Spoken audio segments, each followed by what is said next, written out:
Assalamualaikum warahmatullahi wabarakatuh.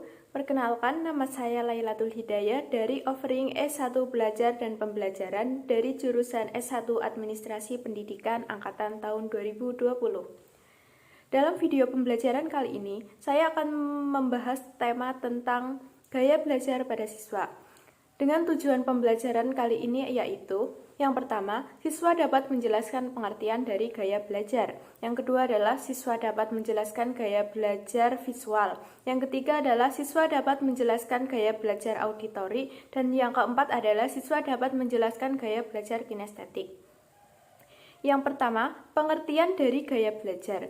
Menurut Fleming dan Mill tahun 1992, gaya belajar merupakan kecenderungan siswa untuk mengadaptasi strategi tertentu dalam belajarnya sebagai bentuk tanggung jawabnya untuk mendapatkan satu pendekatan belajar yang sesuai dengan tuntutan belajar di kelas maupun di sekolah dan tuntutan dari mata pelajaran.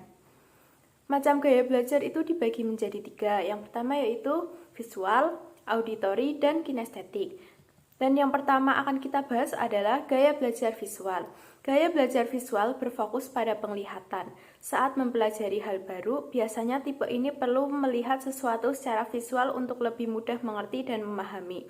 Selain itu, tipe visual juga lebih nyaman belajar dengan penggunaan warna-warna, garis maupun bentuk. Karakteristik gaya belajar visual yang pertama adalah rapi dan teratur. Yang kedua, lebih mudah mengingat dari yang dilihat daripada yang didengar. Yang ketiga, yaitu lebih suka membaca daripada dibicarakan. Cara belajar gaya belajar visual yaitu belajar dari gambar maupun video belajar yang menarik. Membaca buku yang tidak hanya tulisan saja, tetapi yang memiliki ilustrasi. Kendala pembelajaran visual yaitu utamanya dalam visual motor, seperti terlambat menyalin pelajaran di papan tulis, dan tulisan tangannya berantakan sehingga tidak terbaca. Yang kedua adalah gaya belajar auditori. Untuk gaya yang memiliki gaya belajar auditori, biasanya lebih mengandalkan pendengaran untuk menerima informasi dan pengetahuan.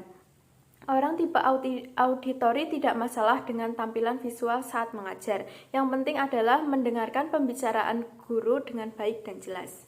Sedangkan karakteristik dari gaya belajar auditori adalah lebih mudah mengingat sesuatu dari apa yang didengar daripada yang dilihat. Berbicara pada diri sendiri saat belajar, senang mendengarkan, dan mudah terganggu dengan keramaian. Cara belajar pada auditori yaitu mendengarkan musik yang disukai. Yang kedua, bisa merekam saat guru mengajar. Lalu kemudian hari didengarkan kembali. Apabila membaca buku, bisa sambil mengucapkan dengan suara pelan untuk lebih mudah mengingatnya. Sedangkan kendala pada pembelajaran auditori adalah kendala pada anaknya yaitu sering lupa apa yang dijelaskan oleh guru. Terus juga sering lupa membuat tugas yang diinstruksikan guru secara lisan. Kerap keliru mengerjakan seperti apa yang diperintahkan guru dan kesulitan mengekspresikan apa yang dipikirkan. Yang ketiga adalah gaya belajar kinestetik. Gaya belajar ini menyenangi belajar yang melibatkan gerakan. Biasanya orang yang tipe ini merasa lebih mudah mempelajari sesuatu tidak hanya sekedar membaca buku, tapi juga harus mempraktikkannya. Dengan melakukan atau menyentuh objek yang akan dipelajari, akan memberikan pengalaman tersendiri bagi tipe orang kinestetik. Dan karakteristik gaya belajar kinestetik yaitu yang pertama menyenangi belajar dengan metode praktik. Yang kedua menyukai aktivitas yang melibatkan gerakan tubuh seperti olahraga ataupun menari. Terus yang ketiga saat berkomunikasi banyak menggunakan isyarat pada tubuh. Nah, sekarang kita akan mempelajari cara belajar kinestetik, yaitu cara belajarnya itu kayak saat mendapatkan materi belajar, bila memungkinkan segera langsung mempraktikannya. Yang kedua, belajar sambil melakukan aktivitas yang melibatkan gerakan, seperti sambil berjalan atau sederhananya menjentikan jari. Yang ketiga adalah melakukan eksperimen dari materi yang didapatkan oleh guru. Kendala pembelajaran pada kinestetik. Kendala pada anaknya yaitu anak cenderung tidak bisa diam. Anak dengan gaya belajar seperti ini tidak bisa belajar di sekolah-sekolah yang bergaya konvensional di mana guru menjelaskan dan anak duduk dengan diam. Anak akan lebih cocok dan berkembang bila di sekolah dengan sistem active learning di mana anak banyak terlibat dalam proses pembelajarannya.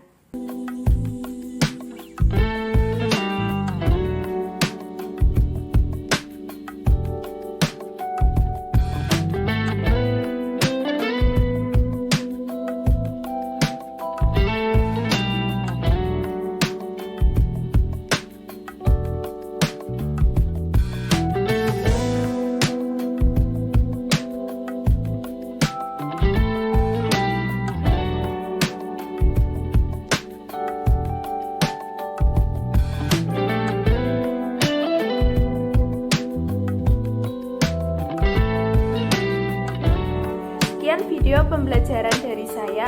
Mohon maaf apabila banyak kesalahan ketika saya menjelaskan. Wabillahi taufiq wal hidayah. Wassalamualaikum warahmatullahi wabarakatuh.